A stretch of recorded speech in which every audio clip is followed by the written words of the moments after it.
بسم اللہ الرحمن الرحیم۔ السلام علیکم ورحمۃ اللہ وبرکاتہ۔ ایک لوہار کی ساری زندگی شیطانی کاموں میں اور گناہوں میں گزری۔ پورا گاؤں لوہار کی حرکتوں کی وجہ سے تنگ تھا۔ ایک دفعہ وہ اپنی دکان پر کام کر رہا تھا تو ایک بزرگ دوسرے بزرگ سے کہہ رہا تھا، اس لوہار کا کیا کریں؟ پورے گاؤں کی خواتین اس شیطان کی وجہ سے گھر سے باہر ہی نہیں نکلتیں۔ دوسرے بزرگ نے کہا، جب اس لوہار کی اپنی بیٹی پیدا ہوگی اور کوئی اس کی بیٹی کو بری نظر سے دیکھے گا تب اس کو احساس ہوگا کہ عورت کی عزت کیا ہوتی ہے۔ دونوں بزرگوں کو پتہ نہیں تھا کہ لوہار یہ سب باتیں سن رہا ہے۔ بزرگ کی باتیں لوہار کے دل پر گہرا اثر کر گئیں۔ اس وقت اسے احساس ہوا کہ میں یہ کس کام میں پڑ گیا تھا۔ اس نے اسی وقت اپنی دکان بند کی اور ندامت کے آنسو بہاتے ہوئے مسجد کی طرف دوڑا، اللہ سے اپنی غلطیوں کی معافی مانگی اور سچے دل سے توبہ کی۔ اب لوہار نے مسجد میں باقاعدہ نماز پڑھنا شروع کر دی۔ مسجد میں موجود نمازی اس کو غور سے دیکھتے اور مسجد کا امام بھی لوہار کو عجیب نظروں سے دیکھتا۔ وہ جانتا تھا لوہار کی حرکتیں کیسی تھیں۔ سب کو اس بات کی حیرانگی تھی کہ جو لوہار ایک وقت میں شیطان تھا، جس کے ڈر سے محلے کی عورتیں اپنے گھر سے باہر ہی نہیں نکلتی تھیں، وہ اتنا نیک کیسے بن گیا اور کوئی بھی نماز نہیں چھوڑتا۔ جب سے لوہار نے سچے دل سے توبہ کی تو اس کا کاروبار کم ہونے لگا، لیکن اس نے ہمت نہیں ہاری۔ اس نے مزید محنت کرنا شروع کی۔ گاؤں کی عورتیں جو اپنے گھروں سے باہر نکلتی تھیں تو وہ بھی دیکھ کر حیران ہوتی کہ لوہار اب پہلے جیسا نہیں رہا۔ وہ اب کسی کو بھی نظر اٹھا کر نہیں دیکھتا تھا۔ لوہار کے گاہک آنا بند ہو گئے۔ اس نے اپنی دکان بند کر دی اور مزدوری کرنے لگا۔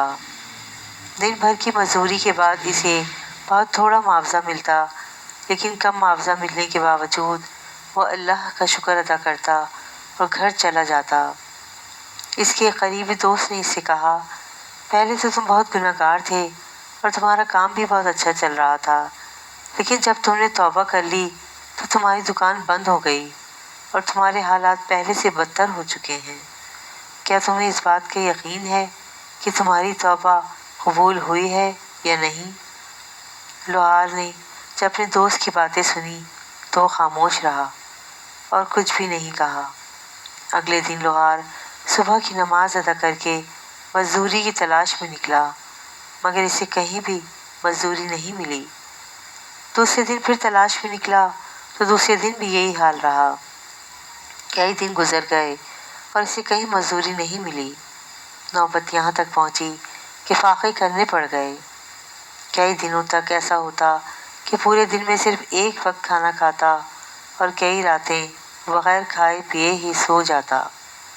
ایک دن لوہار پریشانی کی حالت میں زمین پر بیٹھا تھا کہ مسجد کا امام لوہار کے سامنے سے گزرا۔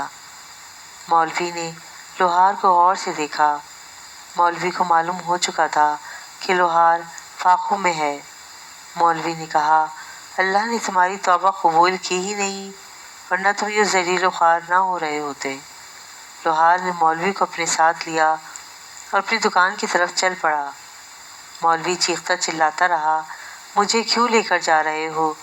مگر لوہار نے اس کی ایک نہ سنی اور اسے اپنی دکان میں لے آیا اور لوہے کے تختے پر لٹا دیا اور آگ سے ہتھوڑا گرم کرنے لگا۔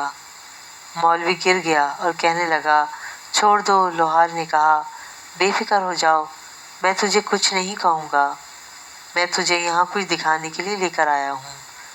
میری دکان پر گاہک بے ڈھنگا لوہا لے کر آتے، کوئی کہتا کہ مجھے تلوار بنا کر دو، کوئی کہتا خنجر بنا کر دو۔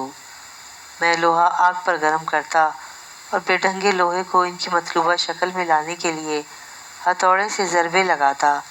بے ڈھنگا لوہا آگ کی تپش اور ہتھوڑے کی ضرب برداشت کر لیتا تو اس سے مطلوبہ شکل حاصل ہو جاتی ہے، اور جو لوہا ہتھوڑے کی ضرب برداشت نہیں کر پاتا تو میں اسے کباڑ خانے میں پھینک دیتا۔ اللہ کی راہ میں تکلیف منظور ہے، یہ میری آزمائش ہے کہ تھوڑا کھاؤ اور فاقوں کی تپش سہ لو۔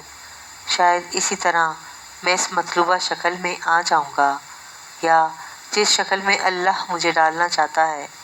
بس میری یہی دعا ہے کہ مجھے بیکار سمجھ کر کباڑ میں نہ پھینک دیں۔ یہ کہہ کر لوہار کی آنکھوں میں آنسو جاری ہو گئے، اور مولوی بھی لوہار کی باتیں سن کر رونے لگا اور لوہار سے معافی مانگی کہ میں تمہیں غلط سمجھ رہا تھا۔ اللہ کی راہ میں آنے والی مشکلات دراصل ہمیں آخرت کی سختی سے بچانے کے لیے ہی ہوتی ہیں۔ اللہ پاک سے دعا ہے کہ وہ ہمیں برے اعمال سے بچنے اور زیادہ سے زیادہ نیک اعمال کرنے کی توفیق عطا فرمائے۔ آمین یا رب العالمین۔ سبحان اللہ، سبحان اللہ، سبحان اللہ۔ کیا خوبصورت واقعہ ہے۔ واقعہ پسند آئے تو پلیز میرے چینل کو لائک اینڈ سبسکرائب ضرور کیجیے گا۔ جزاک اللہ خیرا کثیرا۔